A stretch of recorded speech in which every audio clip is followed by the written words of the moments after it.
फालतू शिवाय नको मग सांगताना पॉलिटिकल पार्टी है 365 days 24/7। ये इलेक्शन के लिए हमेशा तैयार भी रहती है और जब इलेक्शन नहीं होता तब हम लोगों की सेवा करने में व्यस्त रहते हैं। तो जब भी इलेक्शन होता है मगाशी ना समजलं का मग तिला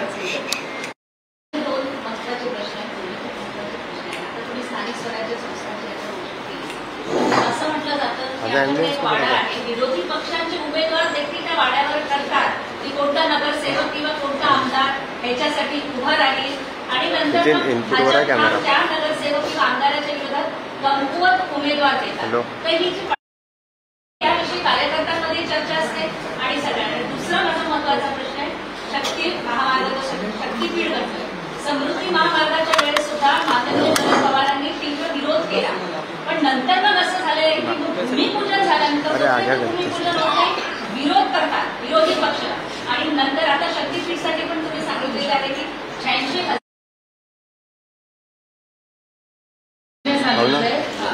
फायनान्स मिनिस्ट्री आणि त्याच्यासाठी 86,000 एकर बागायती जमीन सुद्धा घेतली जात आहे। तर माझा सरळ प्रश्न असा आहे की कोणताही प्रकल्प सुरू होतो तर त्याला विरोध होतो, त्यानंतर असं काय होतं पडद्यामागे की मग नंतर विरोधी पक्ष भूमिपूजन झाल्यानंतर गप्प बसतात? असे अजून कुठला एक समृद्धी मार्ग सोडून अजून किती असे प्रकल्प आहेत? आता शक्तीपीठचं काय सांगा? नाही तुम्ही म्हणला दरवेळीच असं होतं, असे किती आहेत अजून? असं कार्यकर्ता आरोप आहे कुठल्या कार्यकर्त्याचा? सगळ्याच पक्ष नाही लेट्स बी डेटा ड्रिव्हन। माझा एवढाच प्रश्न आहे तुम्हाला, तुम्ही म्हणला कार्यकर्त्यांनी सांगितलंय की ते विरोध ह्याच्यासाठी करतात। नाही डेटा ड्रिव्हन बोलूया। तुम्ही म्हणला प्रत्येक, तर दुसऱ्या कुठल्या प्रोजेक्टला आम्ही विरोध केला? बरं समृद्धीचा मग विरोध का मावळला?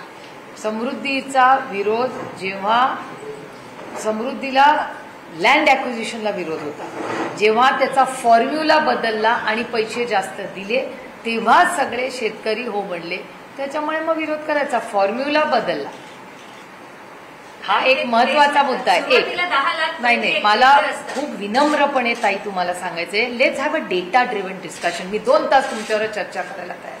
तुम्ही जेव्हा आमच्यावर आरोप करता तेव्हा प्रत्येक वेळीच विरोध होतो। तुम्ही डेटा ड्रिव्हन सांगा आम्ही कशाला विरोध केला।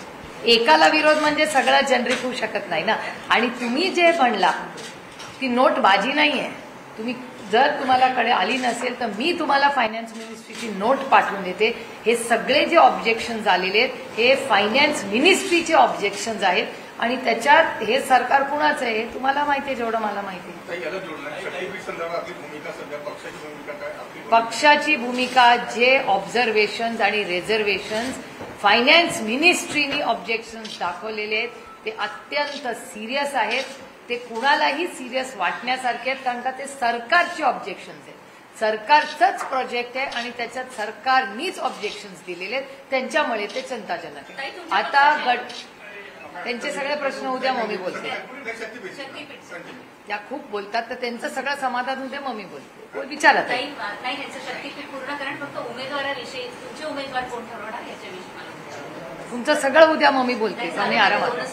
आता माझी लिंक तोडू नका, नाहीतर let's you finish the talking then I will do all the talk.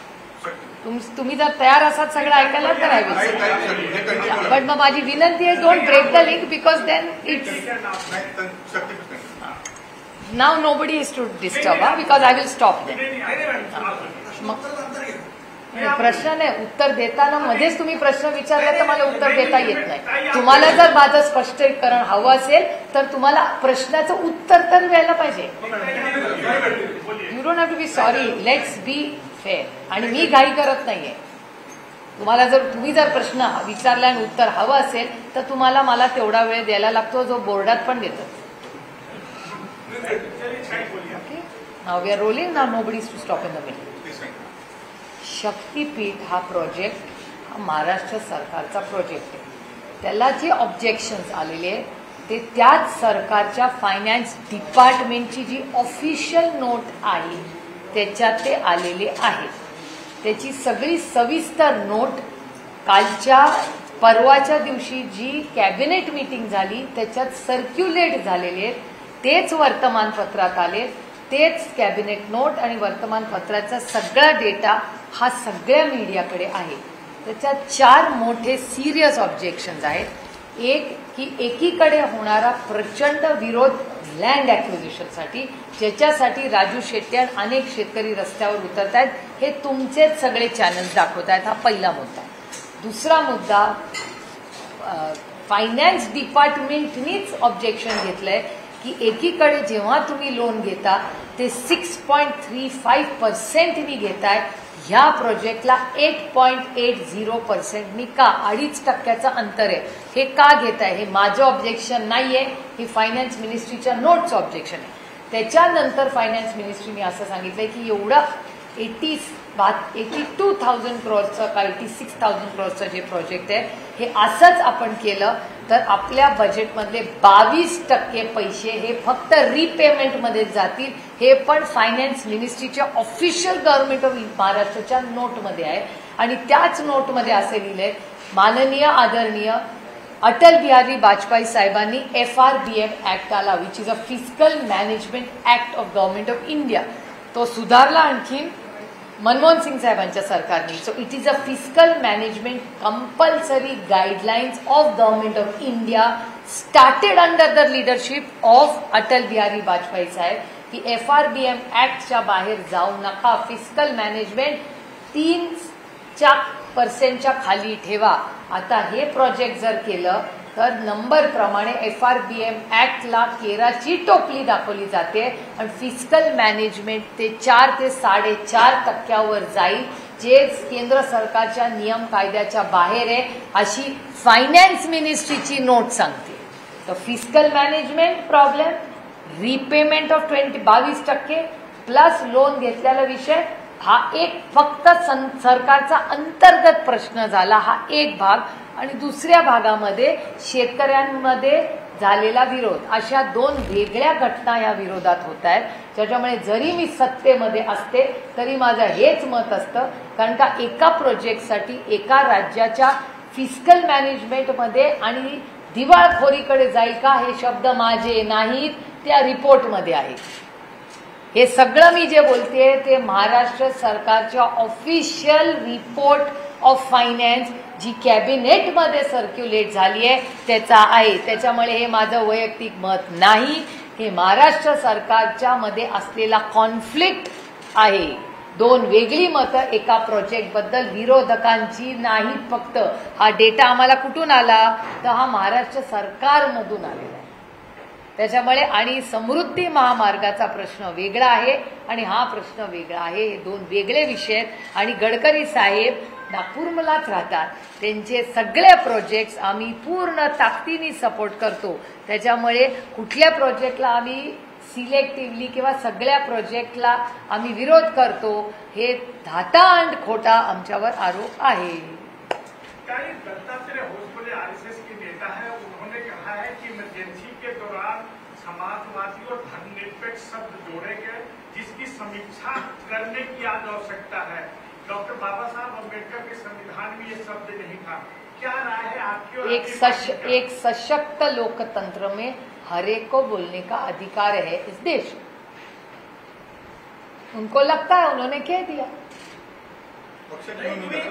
पक्षाच्या भूमिकाचा विषयच येत नाही. संविधानामध्ये पक्षाची भूमिका देशाचं संविधान असतं, त्याच्यात पक्षाची नाही. संविधान एकच आहे आणि सुप्रीम आहे, त्याच्यात पक्ष काय? मग प्रत्येक पक्ष येऊन आपापल्या पद्धतीने संविधान, असं नाही चालत. 370 का हटवला? कारण का सगळ्यांना एक समान पाहिजे ना. त्याच्यामुळे एकच संविधान या देशात चालतं, जे आहे ते तसंच राहणार. आणि मी ना अशा वेळीच मला अरुण जेटली साहेबांची खूप आठवण येते. अरुणजी नेहमी म्हणायचे अशा कॉन्ट्रोवर्सीज व्हायच्या तेव्हा, की तुम्ही दाखवणं बंद करा म्हणजे लोक असं बोलणं बंद करतील. हे मी म्हणत नाहीये, माननीय कैलासाची अरुण जेटली साहेब हे बोलायचे.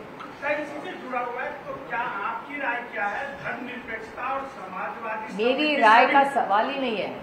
जो है संविधान में, वो संविधान में सबको पूछ के चर्चा करके रखा गया है. ये संविधान बदलने की जो बात ये सरकार कर रही है, यही हम कह रहे थे. आपको याद होगा, अब की बार 400 पार बदलेंगे संविधान, ये बीजेपी के 2 वरिष्ठ सांसद ये कह रहे थे लोकसभा में. आपको याद होगा, इस देश में हम किसी को संविधान बदलने नहीं देंगे. ताई, डॉक्टर बाबासाहेब आंबेडकरांचे संविधान जेव्हा झालं तेव्हा हे दोन्ही शब्द नव्हते. हे आणीबाणीच्या काळामध्ये इंदिरा गांधींनी मग लावलेले आहेत. ते हेच प्रश्न करतात आहे किंवा आता त्यांचं असं म्हणणं आहे आता हे आम्ही शब्द हटवू. तर तुमच्या पक्षाची भूमिका काय आहे, तुम्ही समर्थन कराल? आमच्या पक्षाची भूमिका आहे जे संविधान जसं आहे तसं आहे आणि हे ते फोरम नाही.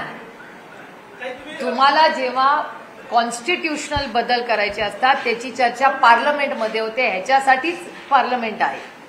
त्याच्यामुळे इथे तिथे भाषणं करून हे प्रश्न नाही आहेत. त्यांना जर मांडायचं असेल तर ते पार्लमेंटमध्येही चर्चा झाली पाहिजे. उद्या कोणी काही बोलेल म्हणून आपण थोडी करत बसायच्या. देशासमोर खूप मोठी आव्हानं आहेत आता. तुम्ही बैठक घेतली आता कार्यकर्त्यांची. लोकल बॉडीज इलेक्शनसाठी कार्यकर्त्यांचं काय मत आहे? सोहळ्यावर लढायचं आहे की काय? असा लोक आता कुठलेही निर्णय आम्ही निर्णय प्रक्रियेत नाही होता. आता आज फक्त गाठीभेटी होत्या. जसं इलेक्शनच्या तारखा एक तर येऊ द्या. आता तर इलेक्शन दिवाळीच्या आधी होत नाही असं दिसतंय. दिवाळीच्या नंतरच इलेक्शन होणार. त्याच्यामुळे जसं आता कसे सगळ्यांचे स्थानिक सगळ्यांची मतं घेतली जातील तेव्हा बघूया आपण काय होईल. लाडली बहिणीला 1500 अपेक्षा आहेत. 5 कोटी लाडली बहीण. काय वाटतं तुम्हाला एकंदरीत सरकारनं लाडली बहिणीचा धोका दिला? 21 इलेक्शन आहे, एक तर घोषणा होणार का? लाडकी बहीण योजनेमधले नंबर्स कमी होत आहेत हे मी नाही, सरकारच कबूल करतं. म्हणजे हा माझा काही आरोप खोटा नाहीये त्यांच्यावर. आणि त्याच्यामुळे सातत्याने त्यांची पॉलिसीमध्ये बदल होत आहेत का बदल होत आहेत. माझी 6 महिन्यापूर्वीची भाषणं जर तुम्ही काढून बघितली तर त्याच्यात तुम्हाला दिसेलच. कारण का मी सातत्याने सांगत होते की इट इज नॉट सस्टेनेबल. आणि मग पैसे वाढवणार, सरसकट कर्जमाफी करणार, या सगळ्या घटना सातत्याने बोलत आलेले आहेत लोक.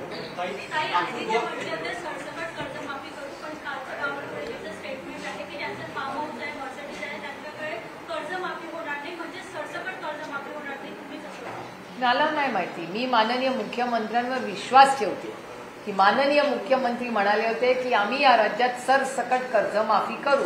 त्याच्यामुळे माझा विश्वास या राज्याच्या मुख्यमंत्र्यावर आहे ना. मुख्यमंत्र्यांनी सांगितले. मुख्यमंत्री हे मोठं पद आहे, पक्ष नसतो त्याला, ते मोठं जबाबदारीचं पद आहे.